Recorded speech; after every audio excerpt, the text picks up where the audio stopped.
OK, so that brings up the question of register renaming. What is register renaming? Hopefully some of you skimmed the Tomasulo algorithm paper that I assigned,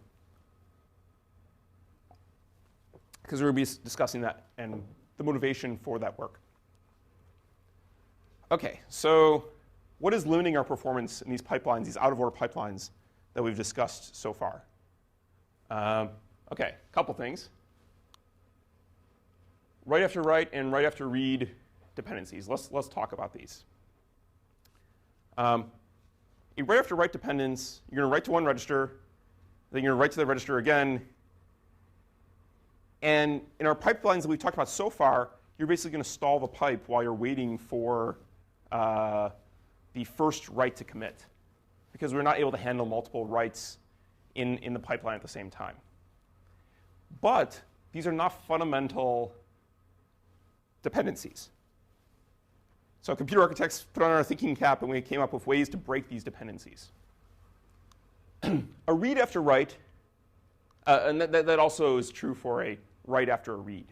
So if you do write to, let's say, register 4 after a read from register 4, well, there should be nothing wrong with that. But if you're trying to execute the instructions out of order, you need to think about that. A read after write is a true dependence because you actually need the data. You need the value to go execute the subsequent instruction. And we're going to call write after write and write after read dependencies name dependencies. And we're going to call a read after write a true dependence that we can't break. OK, so let's look at some example code here and see what can go wrong if you just ignore all the name dependencies. Like I said, they're not true dependencies, so maybe we just don't need them. OK, so we have a different code sequence here. We have a mul, and then 2 add immediates. Let's identify some important things in here. First, let's identify the true read after write dependencies. So I put some circles and some arrows here. So let's take a look here. This writes register 1, and the second mul reads the result of that. OK.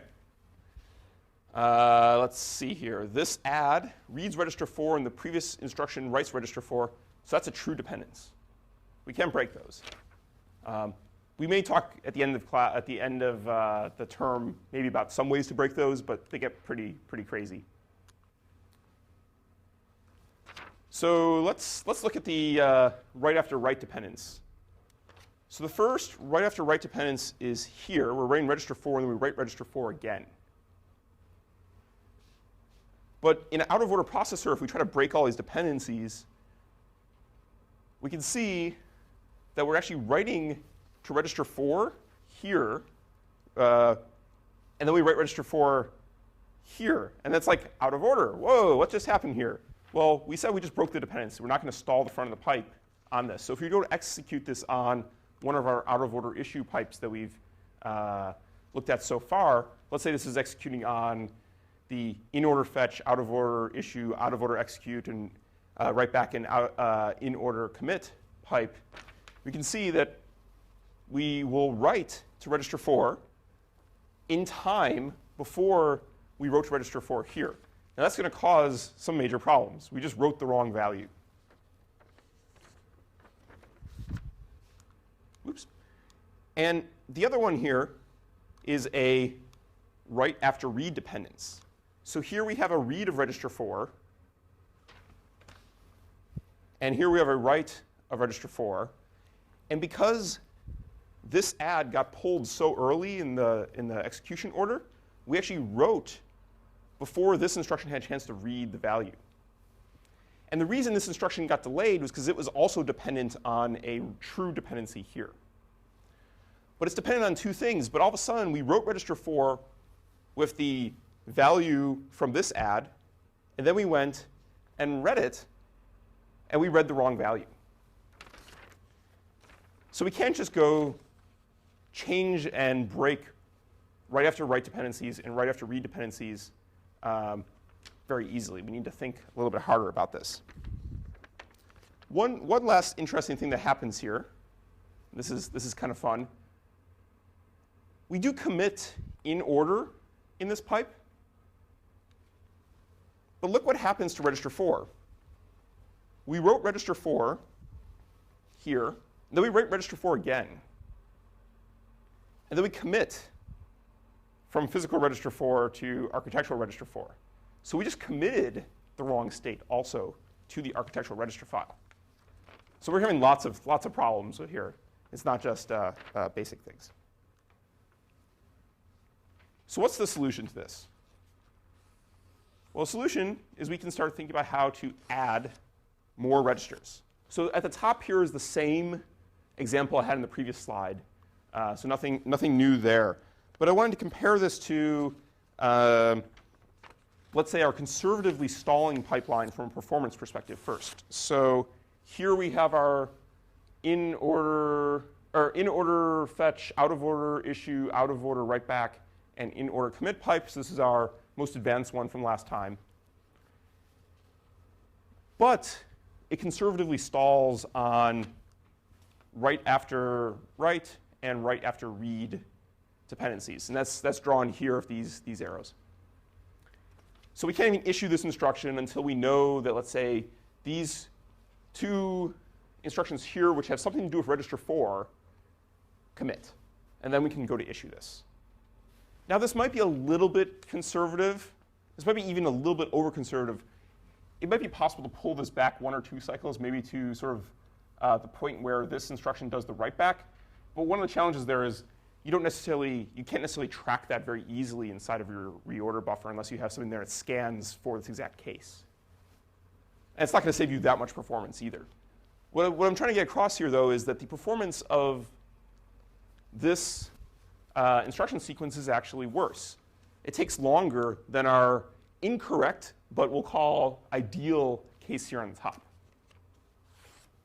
So let's do one little change to the instruction sequence, highlighted in red here,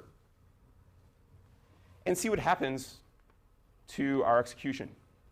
So we took this add, which wrote to register 4, and changed it. We added another register usage here, and now we write to register 8. And lo and behold, it breaks all the write after write dependencies, and it breaks all the write after read dependencies.